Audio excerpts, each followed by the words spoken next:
नमस्कार, स्वागत है आपका इंडिया खबर 24 न्यूज में और मैं हूं आपके साथ साक्षी। आइए रुक करते हैं इस वक्त की बड़ी खबरों की ओर। सलसलाई पुलिस थाना एक बार फिर सोशल मीडिया पे चर्चित हो रहा है। आपको बता दें कि लगातार मीडिया की सुर्खियों में बने रहने वाले सलसलाई थाने का पुलिस स्टाफ एक बार फिर सोशल मीडिया पर चर्चित होता हुआ दिखाई दे रहा है।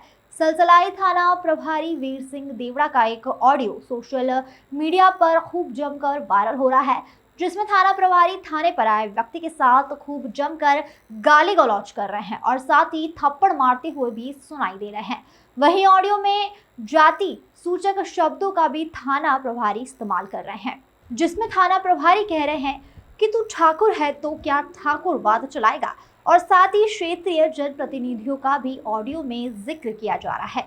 वहीं मामले में जिस व्यक्ति का ऑडियो सोशल मीडिया पर वायरल हो रहा है, उनका कहना है कि मैं गुलाना कॉलेज में गेस्ट प्रोफेसर के पद पर कार्यरत हूं और पिछले दिनों गुलाना कॉलेज में पदस्थ महिला प्रोफेसर के द्वारा मेरे ऊपर छेड़छाड़ सहित अन्य मामलों में शिकायत पुलिस अधीक्षक के पास की गई थी, जिसके बाद थाना प्रभारी के द्वारा मुझे थाने पर बुलाया गया और ना ही मुझसे किसी तरह की पूछताछ की गई और ना ही आवेदन की जांच की गई, और उससे पहले ही मेरे साथ गाली गलौज और मेरी समाज को गाली दी गई और साथ ही मेरे साथ मारपीट भी की गई। क्षेत्र के जनप्रतिनिधि को भी गाली दी गई और जो ऑडियो सोशल मीडिया पर वायरल हो रहा है वह मेरा ही है। वहीं पूरे मामले में शाजापुर पुलिस अधीक्षक यशपाल सिंह राजपूत का कहना है कि ऑडियो की जांच की जाएगी और संबंधित के खिलाफ एक्शन भी लिया जाएगा। क्या नाम? कहाँ से आया? रविंद्र सिंह सोलंकी। रविंद्र सिंह सोलंकी, गुलाना कॉलेज। मालूम कहाँ पढ़ रहे हैं? Sorry sir. अध्यापक होता है कौन चीज है? कौन होता है अध्यापक? किसको बोलना है? कैसा अध्यापक होना चाहिए? ज्यादा दादागिरी आ रही है कि बंटी बनाना फलाना बनाना? क्या बता रहा तू? जातिवाद भावना रखेगा? ठाकुरवाद फैलाएगा? ये लड़के तुम्हारी माँ बड़े हुए तुम्हारे कुत्तों के पढ़ा रहा हो शिक्षा विभाग में नहीं कर रहे हो प्रिंसिपल है? क्या कर रहे हो तुम? इधर आके सामने हाथ नीचे काट, हाथ नीचे काट। हरामखोर कहेगा दादा के भाव पड़ गया तेरे। तू प्रिंसिपल है? कौन है प्रिंसिपल? हरामखोर कहेगा। ज्यादा होशियार बन रहा है ना?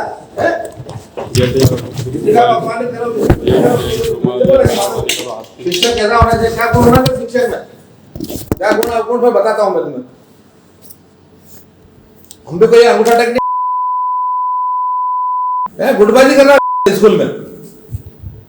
निकाल हैंड पैड सब निकाल, तलाशी दे के दादा चल के सब ओपी टोपी सब रखवा अंदर जल्दी के। मैं शासकीय महाविद्यालय गुलाना में अक्टूबर 2021 से अतिथि विद्वान के पद पे कार्यरत हूँ और कार्यरत रहते टाइम अभी तक मेरे ऊपर इस तरह के कोई भी आरोप नहीं लगे, ना ही कोई विभागीय जांच हुई, ना ही प्राचार्य के द्वारा किसी भी प्रकार का अभी तक कोई नोटिस दिया गया। परंतु 4 मई 2023 को मैं एग्ज़ाम ड्यूटी में था और एग्ज़ाम ड्यूटी के दौरान पुलिस चौकी से आरक्षक धनपाल जी मुझे बुलाने आए कि आपको चौकी पे बुलाया गया है। मैं परीक्षा ड्यूटी के बाद चौकी पे गया। वहाँ जाके मुझे पता चला कि मेरे साथ में कार्य करने वाले अतिथि विद्वान गणित विषय में हैं, जो कि सुश्री शीतल खेड़े मैडम के द्वारा मेरे विरुद्ध एसपी ऑफिस में आवेदन दिया गया है, जिसमें छेड़छाड़ और दूसरी जाति सूचक बातों के आधार पर मुझे आरोपी बनाया गया, जिसके लिए मुझे चौकी प्रभारी ने बुलाया। चौकी प्रभारी पर मेरी बात हुई, मैडम संतुष्ट नहीं हुई उन चीज़ों से। उन्होंने डायरेक्ट एफआईआर की बात करी।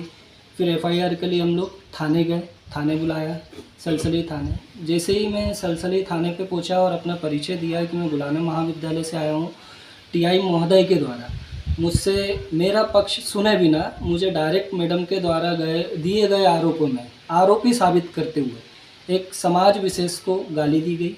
मैं जिस समाज से बिलोंग करता हूँ उस समाज के बारे में गाली दी गई और जो जनप्रतिनिधि हैं यहाँ के उनका नाम यूज़ करके उनको भी गाली में सम्मिलित किया गया, जो कि गलत है। मैं भी एक शिक्षक हूँ और ना ही मेरा कोई ऐसा आपराधिक प्रकरण है पहले का, तो कम से कम मुझसे बातचीत करनी चाहिए कि प्रकरण को सुलझाया जाता या फिर महाविद्यालय में आके और स्टाफ के साथ बातचीत करके उस प्रकरण की जांच की जानी चाहिए। पर उन्होंने ऐसा नहीं किया। मैडम के शिकायत को एक पक्षीय लेके, हो सकता है शायद कि वो भी उसी जाति विशेष से बिलोंग करते हैं, इसलिए उन्होंने डायरेक्ट मुझे अपराधी मान लिया हो और मैं जिस समाज से हूँ उसको गाली दी। और ये ऑडियो जो हो रहा है वायरल, ये मेरा ही है, मेरे ही मोबाइल में। जब तक मोबाइल जब्त नहीं हुआ था तब तक ये ऑडियो जारी हुआ, और इसके बाद भी जब मोबाइल जब्त रखवाया गया उसके बाद भी मुझे वहाँ पे बोलकर मेरे समाज, तुम तो फर्जी ठाकुर हो, ठाकुर ये थोड़ी होते, मेरी उम्र का मखौल उड़ाया गया है, क्योंकि मेरी उम्र 34 से 35 साल है, जिसमें बोले आज तक शादी क्यों नहीं हुई, तो तुम्हारी ये हरकत है। तो ये चीज़ आप एक व्यक्ति की घटना के आधार पर आप किसी व्यक्ति के पूरे चरित्र को आप इस तरह से बयां कैसे कर सकते हो। तो जो भी उन्होंने आरोप लगाया, जांच हो, मैं जांच के लिए तैयार हूं। मैंने पहले भी बोला, मैंने आवेदन भी दिया, उसमें भी निष्पक्ष जांच का बोला गया, पर बिना जांच की मारपीट करना, समाज को गाली देना, ये चीज़ एक संवैधानिक पद पर रहते हुए टीआई महोदय को शोभा नहीं देता। और मैं चाहता हूँ, निवेदन करता हूँ समाज से भी कि ऐसी प्रकरण। Bureau report.